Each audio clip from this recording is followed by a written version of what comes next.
ప్రియ క్రైస్తవ సహోదరి సహోదరులారా, ఈరోజు మనం ధ్యానించే అంశం దేవుని వాగ్దానాలు. వాగ్దానం అంటే దేవుడు మనుషులకు ఇచ్చిన నిత్యమైన మాట. దేవుని వాగ్దానాలు ఒకటి మాత్రమే కాదు, ఆయనను నమ్మి ఆయనతో నడిచే ప్రతి ఒక్కరికి ఇవ్వబడ్డాయి. ఉదాహరణకు అబ్రహాముకు విశ్వాసుల తండ్రి, ఇజ్రాయిల్ ప్రజలకు దేవుని ప్రజలు, దావీదుకు రాజ్య వాగ్దానం, ప్రవక్తల ద్వారా సమస్త లోకానికి వాగ్దానాలు చేశారు. మనుషుల మాటలు మారవచ్చు, కానీ దేవుని మాటలు ఎన్నటికీ మారవు.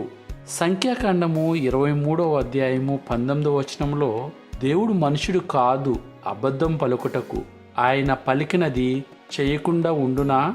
అందువల్ల దేవుని వాగ్దానాలు నమ్మదగినవి, నిలిసేవి, శాశ్వతమైనవి. సింపుల్గా చెప్పాలంటే ఇట్ ఈజ్ ఎ పర్మనెంట్. దేవుడు చేసిన వాగ్దానాలలో అనేక విధాలుగా వర్ణించుకోవచ్చు. వాటిలో మొదటిది రక్షణకు వాగ్దానం.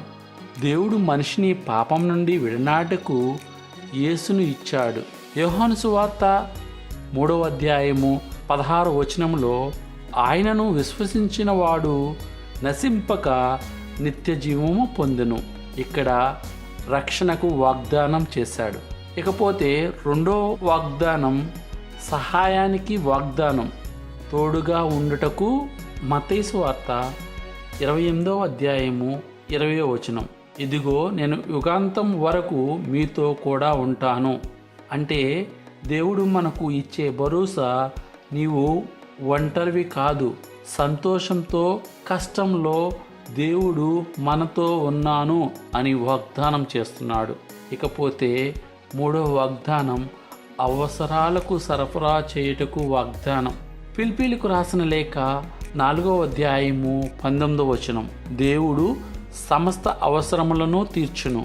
మనము కోరినది కాదు, మనకు ఏది అవసరమైనది దేవునికి తెలుసు. దేవుడు ఖచ్చితంగా మనకు అది ఇస్తాడు. అందువల్ల అవసరములను తీర్చే దేవుడు మన యేసుక్రీస్తు, మన రక్షకుడు. ఇకపోతే ఇంకో వాగ్దానం శాంతి కోసం వాగ్దానం. యోహాను సువార్త 14వ అధ్యాయం 27వ వచనం మనం గమనిస్తే, నేను మీకు శాంతిని ఇస్తాను అని పలికి ఉన్నారు. పరిస్థితులు మారకపోయినా మన హృదయం ప్రశాంతంగా ఉండేలా దేవుడు మనకు నిత్యము శాంతిని ఇస్తాడు. ఇకపోతే 5వ వాగ్దానం ప్రార్థనకు సమాధాన వాగ్దానం. ఇర్మియా గ్రంథము 33వ అధ్యాయము 3వ వచనం, నన్ను ప్రార్థించుము, నేను మీకు సమాధానము ఇచ్చేదను అని ప్రభు పలుకుచున్నారు. ప్రతి ప్రార్థన వినబడుతుంది, కానీ ఆలస్యం కావచ్చు, కానీ నిర్లక్ష్యం మాత్రం కానేరదు. ప్రియ క్రైస్తవ సహోదరులారా, ఇప్పుడు మనం ప్రార్థన చేసుకుందాం.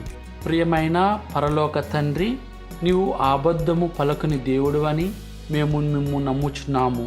మనుషుల మాటలు మారినా నీ వాగ్దానం ఎన్నటికీ మారవు. నీపై ఆధారపడి జీవించుటకు మాకు విశ్వాస హృదయము అనుగ్రహింపుము. ప్రభువా, మీరు ఇచ్చిన రక్షణ వరమునకు నీకు స్తోత్రములు.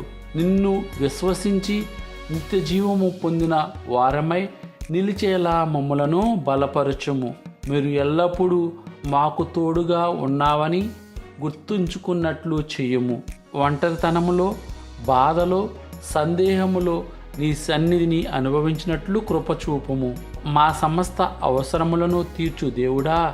మా కోరికల కన్నా నీ చిత్తమే మేలని అర్థం చేసుకునే జ్ఞానము మాకు ఇవ్వము. నీ శాంతిని మా హృదయములలో నింపుము. పరిస్థితులు మారకపోయినా కలతపడకుండా నిన్ను నమ్మే విశ్రాంతి ఇవ్వము. ప్రార్థనకు సమాధానమిచ్చే దేవుడా, ఆలస్యం వచ్చిన నిరుత్సాహపడని సహనము, సమాధానము వచ్చినప్పుడు కృతజ్ఞత గల హృదయము మాకు అనుగ్రహింపుము. నీ వాగ్దానంపై నిలిచిన జీవితం మాకు ప్రసాదించుము. భయముతో కాదు, విశ్వాసంతో నడిచేలా మమ్ములను నడిపించుము. ఈ మనవులను క్రీస్తు మహిమ నామమున ప్రార్థించుచున్నాము స్వామి. ఆమేన్.